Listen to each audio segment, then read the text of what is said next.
Welcome, everybody, to the Cover 2 podcast. I am Nick Nenad. And I'm Jared Smith. And today we have a football-filled podcast for you today. We are repredicting the NFL playoff. We're about halfway through the NFL season. Some teams have been surprising. Others have not surprised.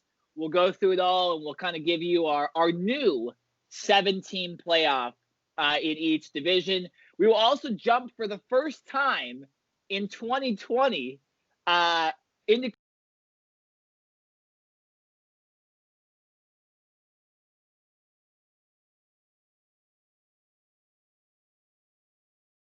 I'm repping my UCLA Bruins shirt. It's the one chance they have to possibly win the Pac-12 South, so I'm rooting for them. 7-game season, it's craziness. And yeah, so we'll get into that. We'll just talk college football. But let's get in. Oh, and then also, I don't want to forget to mention that the trade deadline is today, November 3rd. Right. So 4 o'clock Eastern. I have Adam Schefter's Twitter pulled up on my computer, so I will let you guys know if there is a giant trade, and we will talk about it specifically if someone like Stephon Gilmore gets traded, because there's been a lot of rumors this morning. Trying picking a player. That's what they should get. So we'll get into that if it happens, but we won't talk about that. Nick, really quickly, I actually just noticed that you were wearing your I voted patch, and I think that's really important. Obviously, today is election day. If you have not voted yet, you need to go down to the polls. As long as you are in line before before they technically close, they have to accept you in. So I think it's very important that we mention that today is election day. Go out and vote. Really quick, I'm actually going to go get my patch because I think it's important that we have our time. Absolutely. So one sec. Hold on. I will speak for you, Jared. Yes. I just heard on the radio too that the best time to go is 1:15. Now I do think this podcast will be recorded and posted after that time. But if you see this podcast and you're listening for the first 2 minutes, go out and vote probably right now, and then maybe go listen to the podcast a little bit later. All right. Hey, if it's a long line, put us on your headphones and listen to us while you're in line. It took me an hour and 15 minutes as far as a wait to go when I voted on Friday as well. I voted last Friday and it still was a long time. So get out there. Do not screw around because you might have to wait a long time. It's obviously the COVID and they're spreading out all the stuff. So it's a little different than the normal years. But let's start this podcast, Jared. The NFL season, there's been some surprises, like I mentioned. There's been some teams that have really disappointed.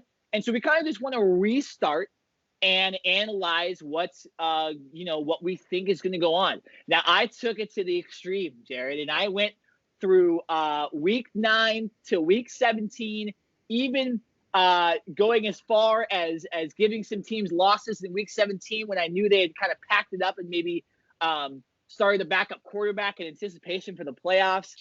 Someone's been bored lately, huh? You got a lot of time on your hands there, buddy. Yes, well, that game was not the best last night. Actually, they ended up being not that bad. Tampa Bay and New York. Interesting call at the end that I missed, of course, but Tampa Bay gets a win, and New York is still New York. But yes, so I went in depth. I actually ended up with 14 records of teams that I think are going to make the playoffs. I ended up perfectly with 14 teams that make the playoffs. There's no tied records. There's no division records, anything like that. It worked out for me, and I didn't manipulate it at all. So it's nice. But yeah, we'll go over our 4 division winners. We'll go over the other playoff teams and explain why we have that. So Jared, do you want to go first, or do you want to kind of let me lead here with maybe my division winners? Yeah, no, I'll get started. And the first thing that I want to say and preface this whole conversation and topic is that obviously with COVID, it has had major effects on this NFL season. We've seen multiple teams that have had not only players, but staff members and other people in the organization who have either tested positive or come into close contact with other people that have tested positive. So, there have been missed practices. There's been a lot of virtual meetings. The Tennessee Titans had to miss games. The Kansas City, there's literally a list of players. And even this week, we had the Giants offensive lineman who had to miss last night's game because of it. The Houston Texans, who were on a bye last week, they had 2 players from their organization test positive. And so, fortunately, we haven't seen many canceled games, and on the table is a proposed Week 18 matchup or scheduled games, if there are more canceled games throughout the regular season. So obviously a lot of things that are still very fluid and could potentially happen, if there are more outbreaks. Hopefully there aren't, and hopefully teams learn their lesson from the Tennessee Titans outbreak, which was by far the worst so far in the NFL. So that's the first thing that comes to mind before we even get into these playoff teams and breaking this down. And the second thing to me is really the injuries. And obviously football is a very physical sport.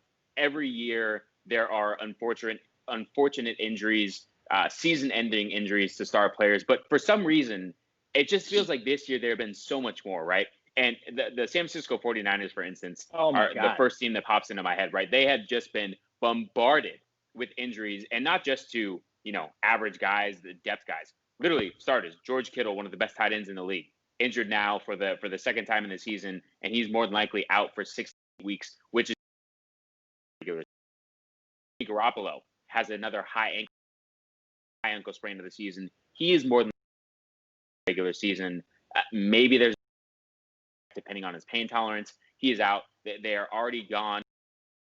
Bosa is already lost for the season. Richard Sherman. So, the San Francisco example of easy amount of injuries that we've had this year. Saquon Barkley. So it's and obviously into the records from these teams.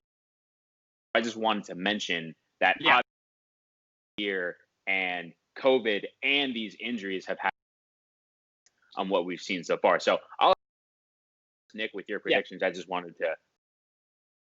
No, absolutely. It's an important thing it's impossible to predict injuries.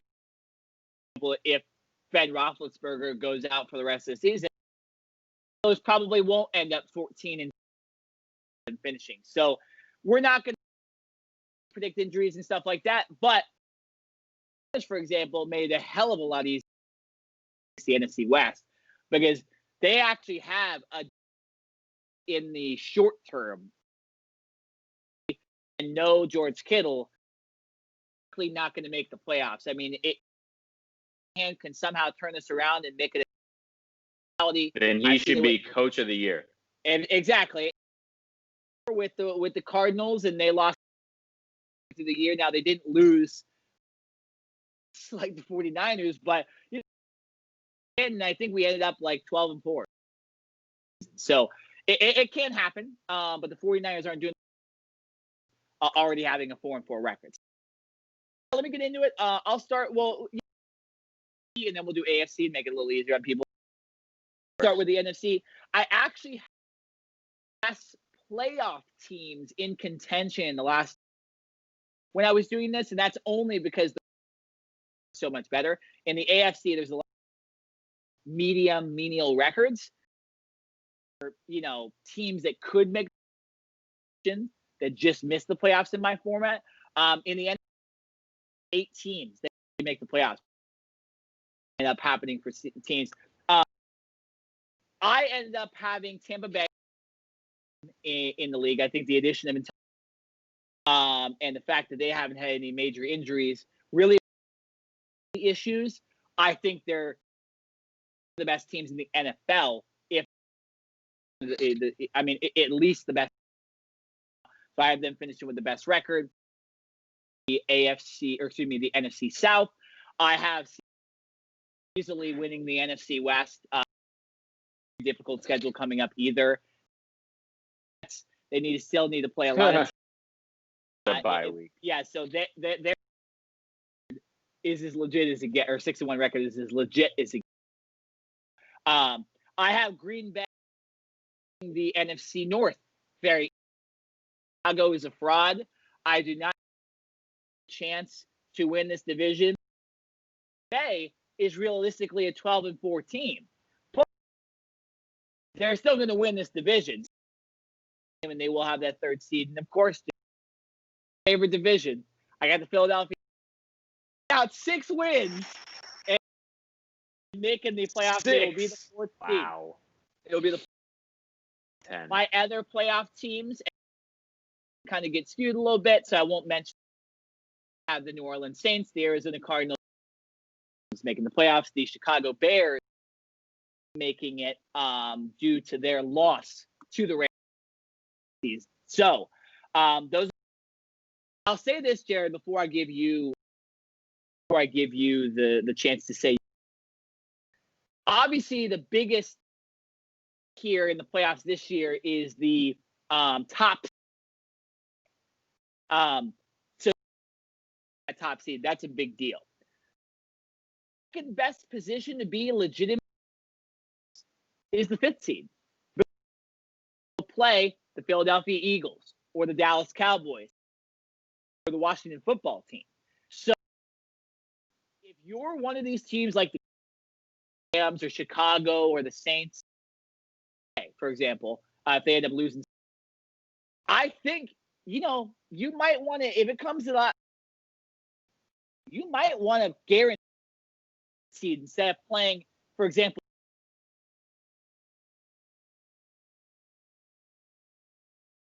interesting, Jared, only in really the NFC, how teams manipulate themselves into that 5th seed, because in some ways it actually might be better than winning the division in a lot of ways. So what are your thoughts on that? And then give me your 7 teams you expect to make the playoffs. No doubt. That's a great point. And that's not, something that I was even thinking about, but I'm glad that you brought that up, because obviously the NFC least, they don't even deserve the NFC East. It is from now on, for the rest of the year, the NFC least. And you're exactly right. It doesn't matter who it is. More than likely, I believe Philadelphia has the best chance, best percentage to actually win the division. And it looks like they will, because as of right now, even though Carson Wentz himself, he is, I guess, the best quarterback in that division. So whether it's the Eagles, the Washington football team, or by some miraculous miracle, the Dallas Cowboys, you're right. Unless you get that bye, that number 1 seed overall in your conference, I would want to be that 5th seed. And even though it is a road game, it would be a game at Philadelphia or at Washington or at Dallas. It doesn't matter, because none of these teams so far have proven that they can put a full game together offensively, defensively, and special teams. And we saw it on Sunday night. I fortunately was at my sister's wedding, so I didn't get to see the pathetic game that happened on Sunday night. But I was able to see the highlights, and it looked miserable. Now, the one thing I will say is Dallas was able to actually get some turnovers on defense. But I mean, like, if you're Carson Wentz and you're going up against the atrocious Dallas Cowboys defense, how do you have 4 total turnovers, right? 2 interceptions and 2 fumbles. It's kind of mind-boggling to me. So you are exactly right. And in saying that, I'm actually going to. I don't like doing this. I don't like agreeing with you, right? And now this is a debate podcast. Of course, I don't purposely go the opposite way just to argue with you. But I actually think that your everything that you've said, your analysis so far has been spot on and correct as far as the teams that you have in the playoffs. I have Seattle winning the division. The one thing that I will say about Seattle in the NFC West is their defense to me is a little suspect. They don't necessarily have that elite pass rusher that that can just get to the quarterback without having to blitz, because Seattle does not blitz a whole lot. They like to just rush with 4 and play coverage on the back end. So obviously Russell Wilson can make up for a lot of deficiencies within that Seattle defense, but still I'm a little skeptical about Seattle in the playoffs if their defense is on the field and they have to get a stop to win the game. But I will give it to Seattle in that division. Obviously, the 49ers, with all their injuries, they are now out of it. And it makes it a little bit easier to predict the NFC West. When it comes to the NFC South, no doubt the Tampa Bay Buccaneers are my number 1 seed right now, even though they had a shaky game last night on Monday Night Football against the Giants. Tom Brady is still Tom Brady doing his thing. And like you mentioned, they're going to get Antonio Brown more than likely for his first game of the season after coming off his 8-game suspension. Chris Godwin a couple weeks after a broken finger. You've still got Mike Evans, obviously Gronkowski, Cameron Brate. Their offensive line is playing well. So the Buccaneers right now look like the most complete team in the NFC conference as a whole. And until I see otherwise, they're going to stay in the top spot. Moving on to the NFC North, this is almost like a win by default. And, the first 4 or 5 weeks of the season, Aaron Rodgers was lighting it up. I mean, he was MVP caliber. It was like him and Russell Wilson neck and neck. And not to say that Aaron Rodgers has completely fallen off, because he hasn't. But just like the Seattle Seahawks, this Packers defense scares me, right? I don't know if you saw the game last week, or I'm sorry, 2 days ago, but Dalvin Cook and the Minnesota Vikings ran all over Green Bay. He had 163 rushing yards and 4 touchdowns. It's like he was a video game player playing in Madden. So if you're the Green Bay Packers, that to me is very worrisome. And Aaron Rodgers can keep you in games and can, make other players look better. And obviously Devontae Adams is having a very good season. But if I'm that defense, if I'm Aaron Rodgers, I'm going into that defensive team meeting and saying, what the hell? Like, come on, guys. Like, y'all got to do better than that. You know what I mean? So I'm going to give this division to the Packers, because I think the rest of these teams really just don't deserve it. The Minnesota Vikings, even though Dalvin Cook is the only guy that would really scare me on that offense. The Detroit Lions are the Lions. They'll have a couple games in the regular season where they kind of flash and Matthew Stafford looks like an all-pro, and then they somehow end up losing. They're a team that finds a way to lose. And the Chicago Bears, I think you were spot on with them. Their defense is very good, but offensively, I don't think they have enough firepower. The Saints in week 1, if you remember, beat the Buccaneers. So if the Buccaneers and the Saints end up with the same record and the Saints win this Sunday, that's a huge advantage for the Saints. And I didn't account for that when I did my scheduling too. I had the Saints losing this game Sunday. If they win, based on my records, they'd end up with the same record, and the Saints would actually be the number 1 seed in all of the NFL. So Jared, I don't believe that's going to happen. Now I want to ask you this. The Saints have looked kind of weird this year. Do you think that Michael Thomas returning will make enough of a difference to make this Saints team a legitimate Super Bowl contender? Yes, I do. Yeah, and that's how good of a player he is. That's why he's a $20 million a year wide receiver. Now, he's not a burner, a guy that will take the top off of defense, but he is – we always talk about like tight ends and particular running backs being like a quarterback safety blanket, net. When a quarterback gets in trouble, he looks for that safety net type of guy.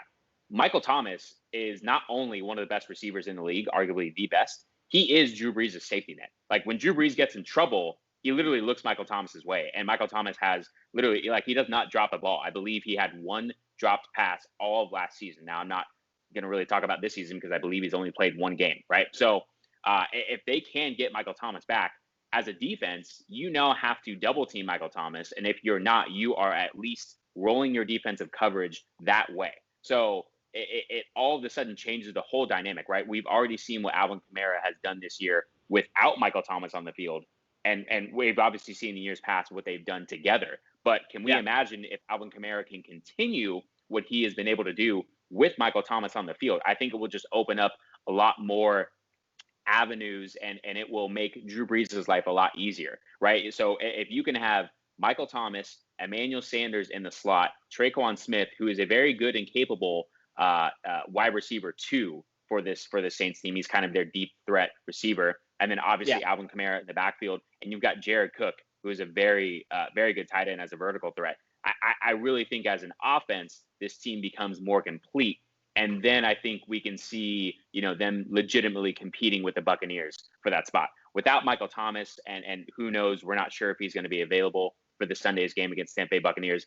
If he's not available, I don't see how the Saints win this game unless Drew Brees has just an all-out game, which he could, right? Obviously, Drew Brees going to be in the Hall of Fame, no doubt about it. Another interesting point to this Sunday night matchup with the Bucs and the Saints, Nick, and I know you know this, but for those who don't, Tom Brady and Drew Brees are going back and forth right now for the all-time touchdown record, right? So I believe Tom Brady, with his 2 touchdown passes last night, surpassed Drew Brees. But we could technically see literally a back and forth, not only on the scoreboard, but literally between 2 Hall of Famers going for the all-time touchdown record. So that's kind of cool. I don't know if we've ever really seen that before in the history of the sport. So another interesting aspect, something to look forward to on Sunday. Yeah, no, that's pretty cool. In that game, potentially you have the return of Michael Thomas and then the unexpected return of Antonio Brown. You're looking at talent on the field you're maybe best ever. Like two teams, seriously. Like the amount of likely Hall of Famers. Not saying Antonio Brown's a Hall of Famer, but if Antonio Brown does rejuvenate his career, there's a chance he makes the Hall of Fame. So it's such a good matchup. I disagree with you a little bit. I don't think that the Michael Thomas returning makes them a legitimate Super Bowl contender. I just think the defense isn't as good. The offensive line isn't as good. I know Kamara and Michael Thomas are superstars. Drew Brees' arm just. I think when you look at Tampa Bay and all their weapons, it's just different this year, right? We don't just give the Saints the NFC South anymore, right? Kind of, the Falcons competed 1 year. Carolina competed 1 year. I'm forgetting the other team in the South, but for some reason the Falcons, who were in the Super Bowl in 2017. But other than that, I said Tampa Bay. Yeah, and Tampa Bay hasn't competed for the last few years. So I think with Tampa Bay, you could almost go realistically at every position, and they win. Like they win. They have a better defense. They have a better offensive line. They have a better quarterback. Technically, they don't have a better running back. That's the one where they lose. But realistically, the receiving core is better than the Saints too. So that's why I'm saying I don't think the Saints are beating Tampa Bay twice this year. I think they beat them once beginning of the season. That happens to teams. I don't ever blame teams for week 1 losses, especially in the pandemic. I don't think the Saints beat them again. Let's move to the AFC, Jared, because I have some questions for you there too. I'll just go over my standings really quickly. Like I mentioned earlier, I have Pittsburgh ending up 14-2. Guys, they're undefeated right now, and their schedule is not that hard for the rest of the season. I forget who my 2 losses were that I gave them. I think one of them was in week 17, resting Ben Roethlisberger. Well, they play the Cowboys. They play the Cowboys this week, so that's easily a win. Don't have to talk about that. No. The Pittsburgh Steelers. I highlighted teams, and every time Pittsburgh. Like they have a chance to legitimately be 15-1 this year. I don't think they'll end up 16-0. But this is the best team in the AFC. They have the best defense. Defense wins championships. Steelers are a Super Bowl contender. I have Kansas City and Tennessee ending up with 13-3 records. If you think that Kansas City's not winning the AFC West, you must just not follow football. And if you think Tennessee is not winning the AFC South, you must not be following football this season. Tennessee with a bad loss to the Bengals, but that happens to everybody. It happens. It was kind of. I shouldn't have bet on Tennessee this week. I kind of knew something was a little shady with that game. So it's your fault. It is my fault. We can blame you. My fault because I put bets on them and then the line went down. And then I have Buffalo winning the AFC East. So fairly simple there with those. I think a lot of people would agree with me on those division winners. Then I have Baltimore. Obviously, they're making the playoffs. I have them at 12-4. And then I have here are the interesting ones too. I have Las Vegas. I think Las Vegas is a better team than they were last year. I think they're making the playoffs. And I have Cleveland. Squeaking in. And Jared, I almost tried to make them not make the playoffs. I couldn't do anything about it. I even had them lose to like a real bad team at some point because I'm like, the Browns team is interesting. Now, we have been hearing rumors about possibly Stephon Gilmore and the Browns having interest. If that happens, I think no doubt the Browns make the playoffs. But I have them making the playoffs. I have Vegas making the playoffs. Let's start where, Jared? What do you think about Vegas and Cleveland making the playoffs? And do you have 2 other teams or 1 other team making the playoffs? I first just want to point out that when we were doing our NFL predictions before the season started, I had Cleveland making the playoffs. And I'm pretty sure you laughed at me saying, no way, Cleveland's going to Cleveland. We're gonna have to go back and do some double checking. But I have a pretty good memory. And if I do remember correct, you were laughing at me. So I will stick and agree with you that I think Cleveland will make the playoffs. Now, I don't think they're going to really get far, but circumstances because other teams are just. It's almost like this year is we have like good teams and just bad teams. There's not a whole lot of like middle. That's true. It's weird. You know what I mean? So because there aren't that many middle of the pack teams, Cleveland, I guess, could be one of them, but I think they kind of get in as one of the wild cards by default in a sense. So I agree with you there. Raiders, I'm on the fence with them. I mean, yes, as of right now, I will put them in, but I don't know. I mean, obviously, the Raiders did play Cleveland this week, and it was one of the uglier games. Now, obviously, the weather had to play in that. It was raining. It was very windy. I believe it was like 16-6 or something like that, and the Raiders in the fourth quarter finally got a touchdown. But it's just the Raiders defense has surprisingly played better than the start of the season because they were giving up a lot more points in the first 5 weeks of the season. So I think they've kind of corrected some of their mistakes and gotten a little better there. But offensively, do you trust the Raiders to score enough points? I mean, like Cleveland, do they have a great defense other than Myles Garrett, who I believe left that game at some point because of a knee injury? I mean, and they were only able to put up 16 points. It's like, I'm putting the Raiders in, but they would be my first team to be eliminated. Like, I think they're losing in the first round no matter who they play. So once again, I don't like doing this, but I will agree with you on those two teams, those kind of fringe wild card potential teams. Yes, I think the Raiders get in. Yes, I think Cleveland get in, but I wouldn't say that I'm, excited about it. I'm not betting on them like you are. I guarantee you that. So I didn't say I bet on there. I just said listen. You never know with you. You just kind of wake up sometimes and you're just like, oh, this bet looks nice. So I get, if the Raiders are favored or if they've got a good line or something, I can see you doing it. But I'm not confident in those picks, but I will go with that.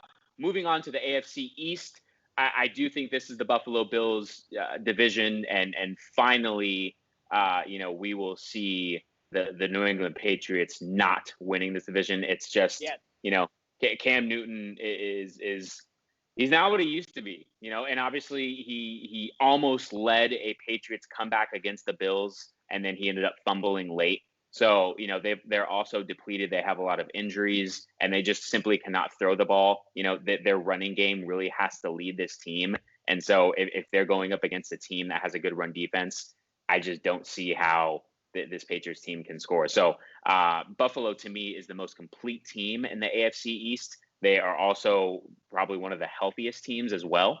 And so I'm giving this to Josh Allen and the Buffalo Bills for the AFC East. Moving to the North, no doubt Pittsburgh Steelers. Right now, I haven't looked at their entire record, the rest of their schedule for the second half of the season. But I mean, they're obviously the only undefeated. You've got Mike Tomlin, one of the best head coaches in all of the NFL. And let's think of it this way: Mike Tomlin, since he's been the Steelers head coach, has never ever had a losing season in his entire tenure.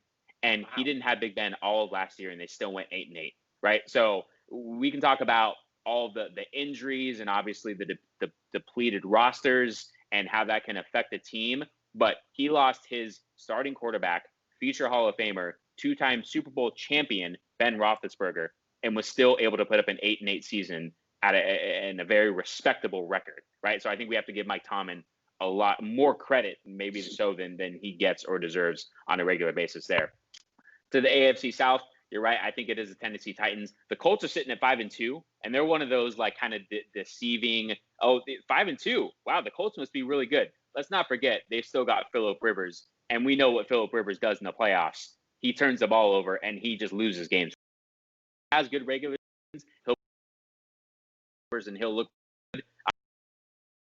Formidable defense, but I'm sorry, I do not trust Phillip Rivers at all when it comes to the playoffs and big games. So for that reason alone, I'm giving it to the Tennessee Titans. But the Tennessee Titans deserve that. I'm not just giving it to them because Tennessee Titans no doubt deserve to be there. Their team, they're one of those teams that's built for the playoffs. They can run the ball at any weather, right? Doesn't matter if it's raining, snow, in a dome. They can run the ball, and they've got a good defense. So I'm giving it to the Titans there. And then in the AFC West, I mean, obviously the Chiefs are winning that division, right? No doubt. They already have a 3-game lead right now. Patrick Mahomes threw 5 touchdowns last week, albeit against the Jets. I get that. But that offense seems to be starting to click, even more so than it was at the beginning of the year. So Chiefs in the AFC West, Tennessee Titans in the AFC South, Pittsburgh Steelers in the AFC North, and the Buffalo Bills in the AFC East as my 4 division winners. I already mentioned at the beginning of my talk, the Raiders and the Browns will be the 2 wildcard teams. So I have one more wildcard team to pick, and that is no doubt the Baltimore Ravens. Even though the Baltimore Ravens lost to the Pittsburgh Steelers on Sunday, And we can talk about the Lamar Jackson fumbles and the turnovers. I believe it was the first drive of the game. Lamar Jackson threw a pick six. So it was almost just like right out of the gate. And being the difference maker too, realistically. Exactly. Now the Ravens did come back. It's not like they just hung their heads. They came back and obviously made it a game. And really, if you look at the stats, the Ravens kind of outplayed the Steelers in almost every statistical category. And they were also the more physical team, right? They ran the ball for more yards. They had more passing yards. So I think when you look just at the numbers, at the box score, you would be like, how did Baltimore lose this game?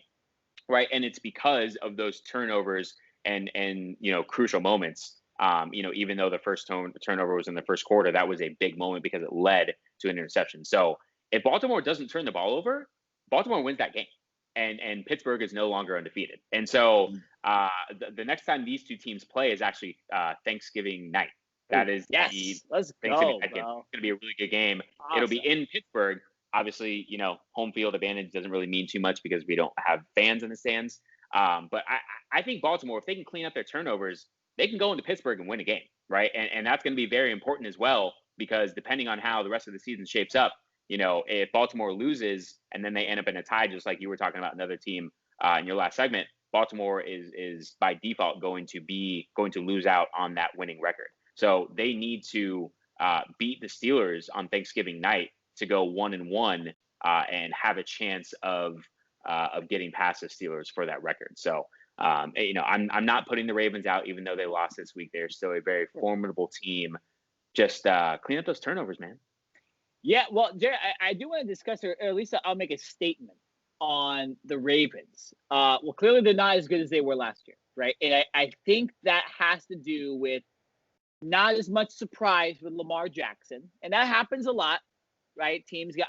I'm sure Kyler Murray won't have the best year next year, right? Or he won't have a better year than he'll have this year because teams will start to figure out the Cardinals' offense. Well, listen, once you get film on a guy and you can actually sit down and come up with a scheme, yes, you're going to find different ways to try to control him. It is then on Lamar Jackson and that offense to counter what the defense is doing and say, okay, you're showing us this look now we have to do something different. So it's on Lamar Jackson and the offense to adjust. No, well, and true, and that's the problem here, though, is because I do think when I'm not trying to kiss the Cardinals' ass here, but I do think that when you look at Kyler Murray, they have DeAndre Hopkins, they have Christian Kirk, Andy Isabella, a solid offensive line, Kenyon Drake, Chase Edwards, Larry Fitzgerald. Like the Baltimore Ravens, they have talent.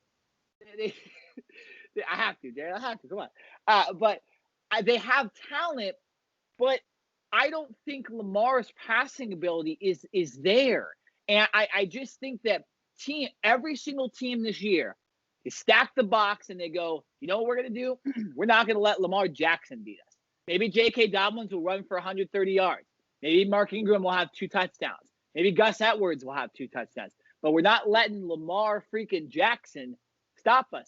And if you watch that Steelers-Ravens game again, oh man, Jared, to a T, they defended him perfectly in very big moments, right? Pick six is different. I think that has to do with the Ravens overthinking play calling. I realistically think they really need to just, try to establish the run and trying to have Lamar pass in a rainy day. Like it's not smart. But the rest of the game, he fumbles near the goal line. How many times did Lamar Jackson just get lit up by linebackers too? He's not going to laugh if he keeps doing that kind of stuff. So I do think that the Ravens are in a bit of trouble this season if they don't get Lamar to pass the ball better. You can say his running ability is maybe the best we've ever seen out of a quarterback, but his passing ability is definitely not top tier. And you have to have both to be realistically, to beat a team like the Steelers, to beat a team like the Chiefs. They didn't even beat Tennessee last year. And like we were talking about with the Rams and Jared Goff and other teams, when they get down, their system's kind of screwed.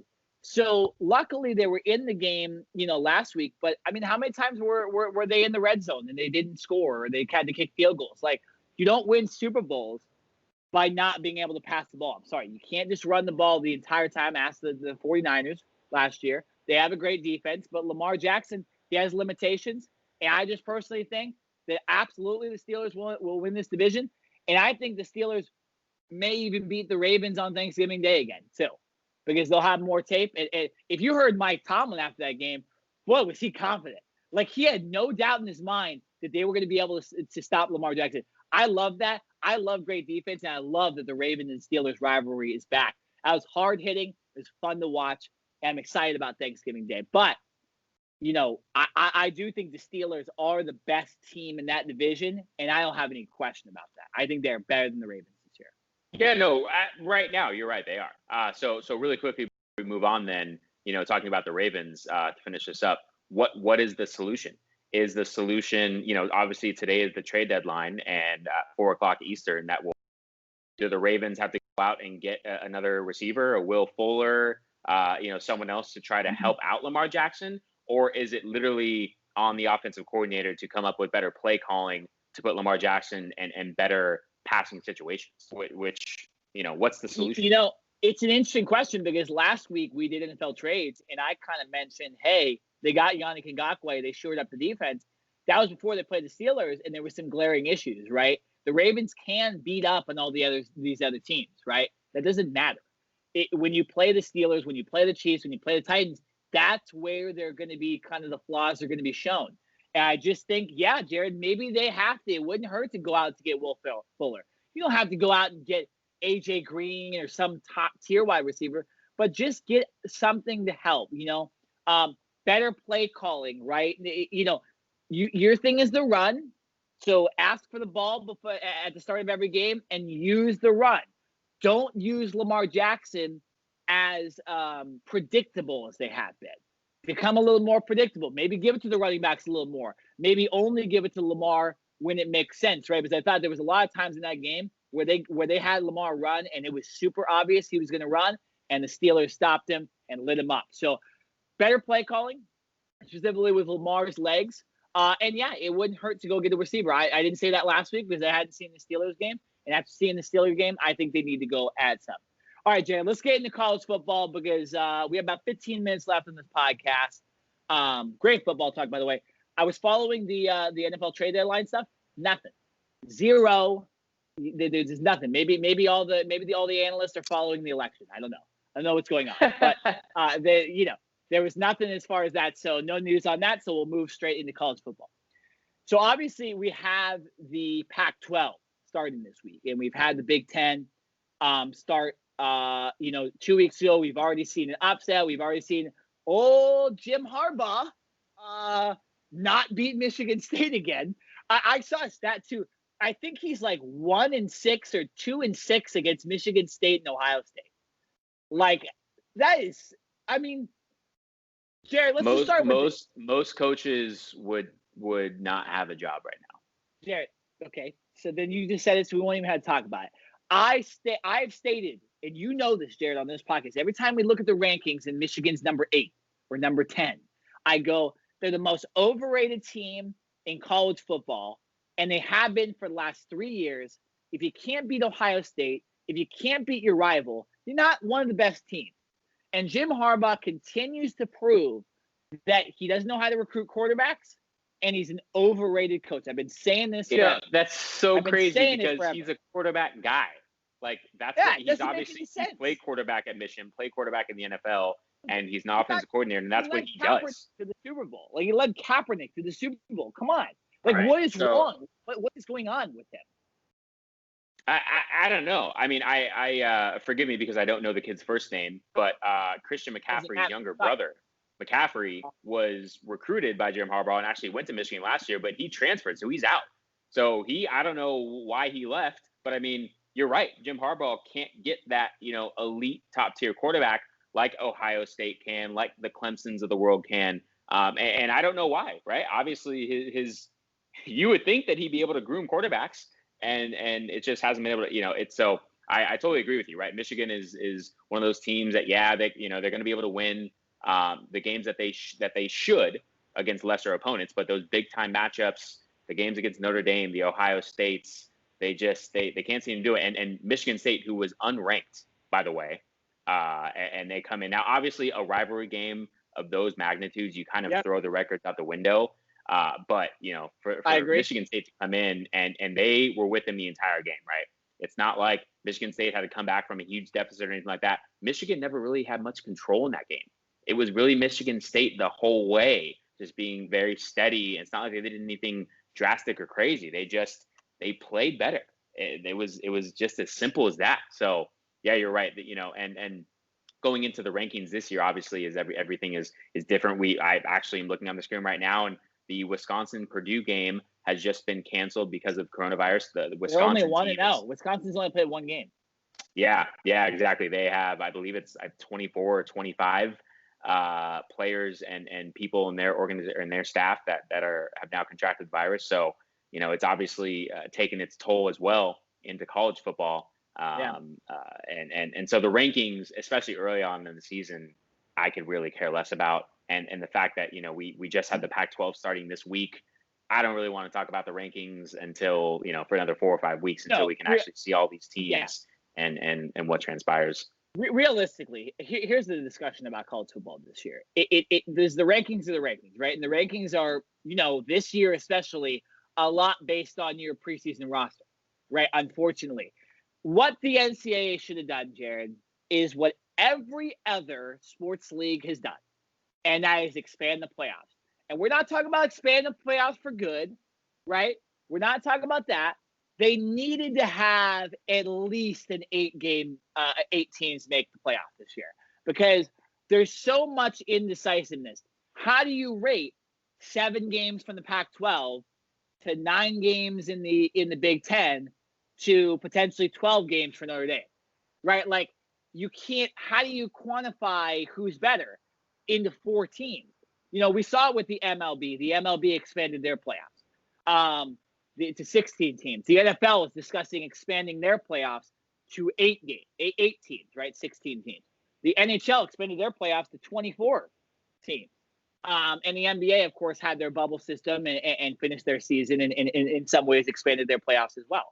So they need to do that, and maybe they need to discuss something right now and figure it out. Nonetheless, though, Jared, I do think we can agree there are some teams here that are absolutely primed to likely make the Final Four. The teams of Alabama, Ohio State, Clemson, and then it kind of gets interesting. It's interesting about the Clemson-Notre Dame game this weekend because you have, I am not going to try to say his name, even though he was in 8th grade, Jared. I've known this guy since he was 8th grade. DJ, I think it's, Just say it one time. Say it one. Let me pull up his name. Let me pull up his name real quick so I don't disgrace his entire basically the reason why he is playing is because Trevor Lawrence will miss his second game, his second consecutive week because he has the coronavirus. So that is why. So here's who the starting quarterback for Clemson is. It's DJ Uiagalelei. There you go. That wasn't that bad. Yeah, no. So DJ Uiagalelei is the quarterback for Clemson here in this game. Last week, a little sketchy, almost lost to Boston College, still had great stats, still ran the ball efficiently for a guy that's 6'4", 250, by the way, Jared. He's one of the top quarterback prospects ever to go to come from not only Southern California, but ever to be seriously. He's John Elway when you look at prospects. But nonetheless, he's playing a Notre Dame team that's good.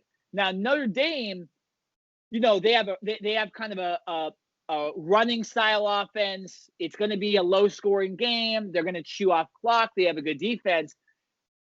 If Trevor Lawrence is in the game, absolutely Clemson wins. But with DJ in the game, I'm not sure. What's your hunch, first of all, with that? And the second question is, does it matter if Clemson loses this game without Trevor Lawrence? Do they still have just as legitimate of a chance at the Final Four as they would even with the win against Notre Dame? You're right. Notre Dame, to me this year, first of all, I'm glad that they're not that they're actually in a conference, right? Because they are one of a handful of independent college football teams that every single year they get to pick their entire schedule. So obviously because of COVID this year, they decided to jump onto the ACC bandwagon, where for Notre Dame, every other sport, basketball, baseball, hockey, every other sport, they are strictly in the ACC. But for football, for some random reason, they get to stay independent. So this year they have an all ACC schedule. And so far they have dominated. Their closest game was against Florida State, where they won 42-26. So, Notre Dame, to me, it's like their schedule, they haven't really played anyone. They haven't played a ranked opponent yet. South Florida, Wake Forest, Florida State, Louisville, Pittsburgh, and Georgia Tech. So they should be undefeated, right? I'm sorry, the game against Wake Forest was postponed. But they should be undefeated at 6-0 right now. So I look at this game and I say no Trevor Lawrence for Clemson, right? DJ's first game last week. And obviously, I'm sure he had butterflies. He was a little nervous. But like you mentioned, he still had great stats. I think Clemson's team as a whole is no doubt better than Notre Dame. And so for DJ, I think, and I'm sorry, I'm not even going to try and pronounce his last name. That's all you. But if he can just kind of be that game manager, right? And I know quarterbacks don't like having that stigma with them, game manager. They want to, they want to be able to be the leaders and that type of thing. But he doesn't need to go out and throw for 5 touchdown passes and 500 yards. He can use Travis Etienne, the handful of receivers, and that great Clemson defense to kind of do the work for him, right? And he just literally needs to be the game manager. So if Clemson doesn't turn the ball over, I think Clemson goes into Notre Dame and wins. But if Clemson does turn the ball over, then I think you will see Notre Dame win. And I kind of think it's as simple as that, because in my mind, Clemson has the overall better team, even without Trevor Lawrence. Yeah, I agree too. And I would predict Clemson wins this game. I don't think it's a blowout like it would have been if Trevor Lawrence was in the game.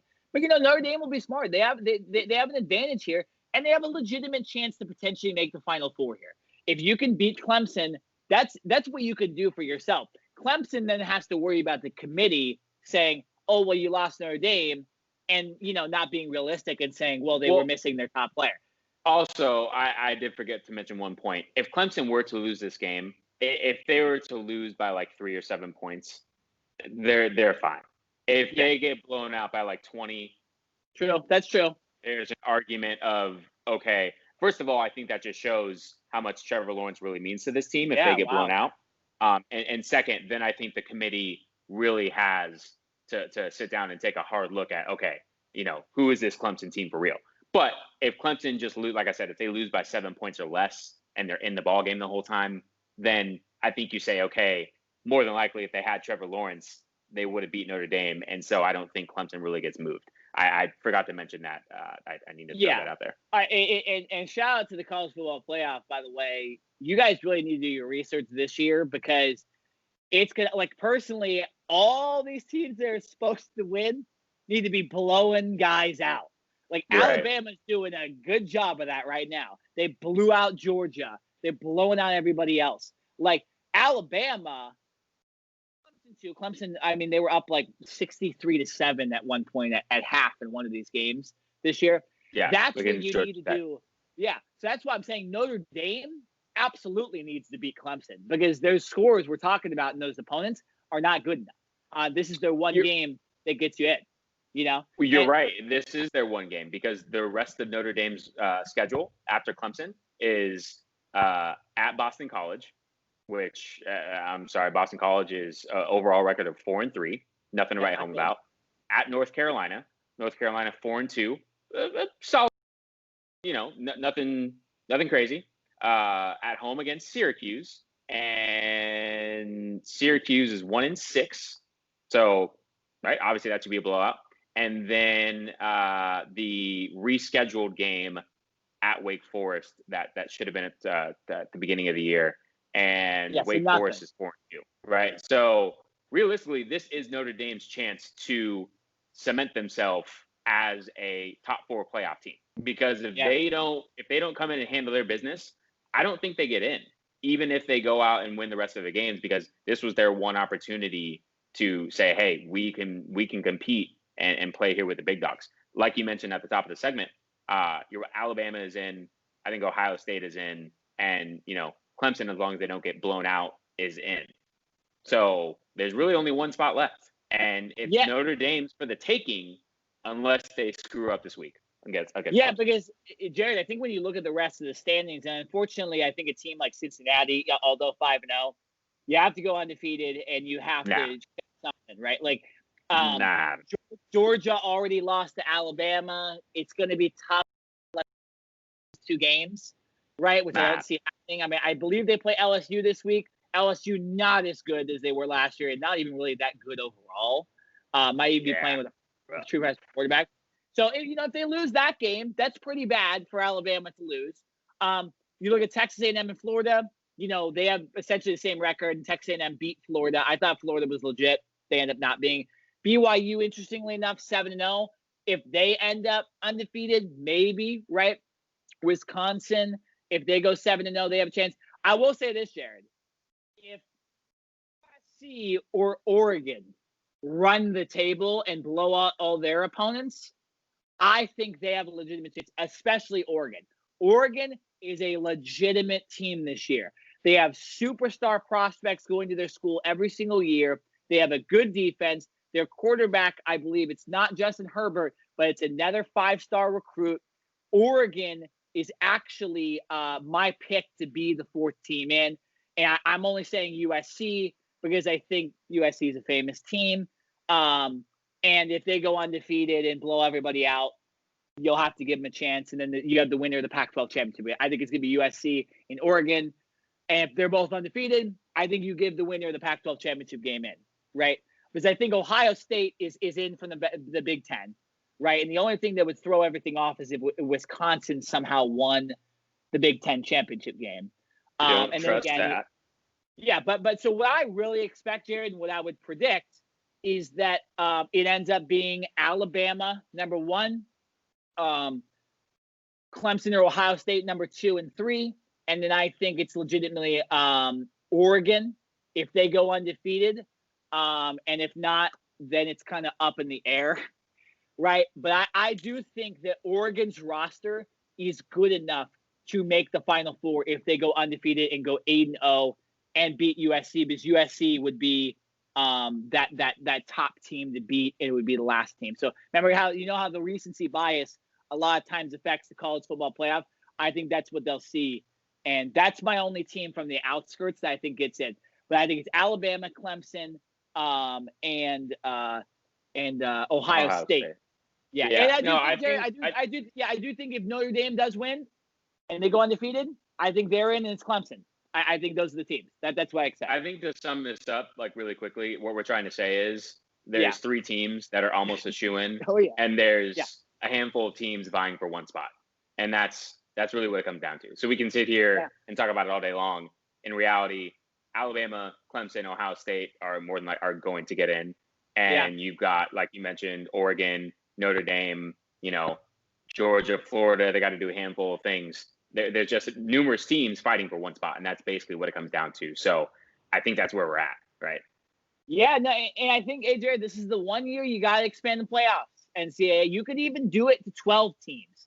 You could do the Final Four gets a bye, right? And then you have 8 teams vying to play that, and then you have some teams playing 3 playoff games. Obviously, the schedules are lighter. So the what we've talked about in the past, where you're adding 16, 17 games to young kids' bodies, is not good necessarily. The NFL is a different sport. You're getting paid, right?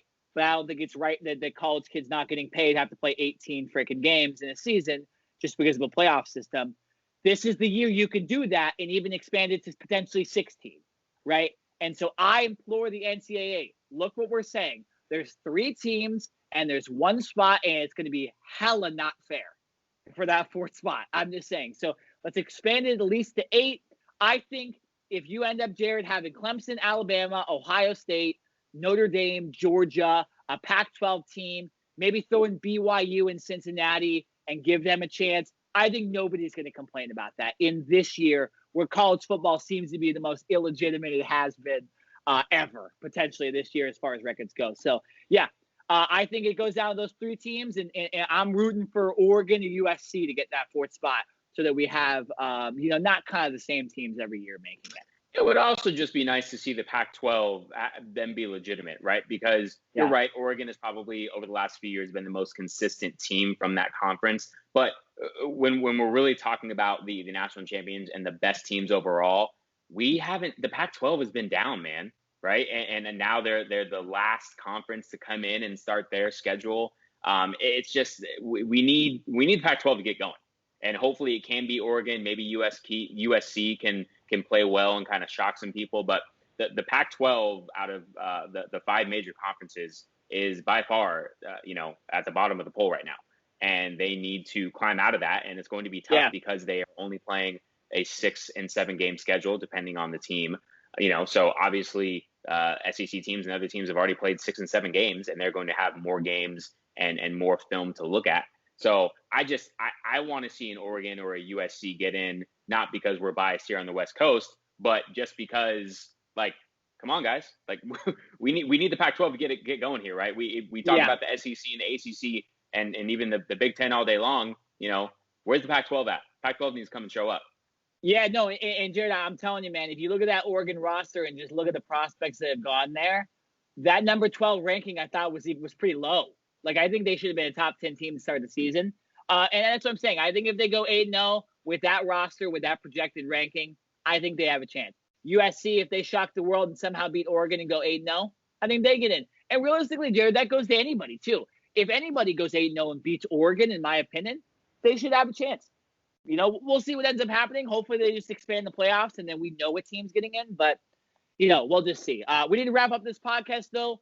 Great football podcast. I want to end this podcast really quickly by just stating something sort of political about high school football. Unfortunately, here in California, we've stopped a lot of high school sports. There's not a lot of word coming out. And I just want to implore Governor Newsom, come on, man. You got to outline something for these high school kids. All it's going to do is cause injuries. They're not letting teams practice yet. There's 2 months before the season starts. This is getting ridiculous. Basketball players need to start practicing.